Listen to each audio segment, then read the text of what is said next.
இது எப்படி இருக்கு?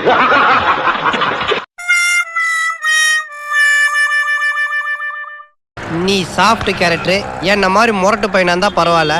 நீ அடிச்சா அடி விழும், நான் அடிச்சா இடி விழும்.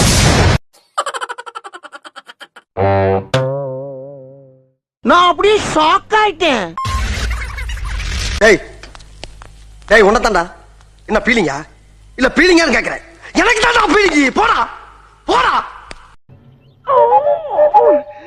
எங்க அம்மா எவ்வளவு சொல்லிச்சு, அவங்க எல்லாம் சேராத சேராதன்னு. எல்லாம் என்ன சொல்லணும். Wow.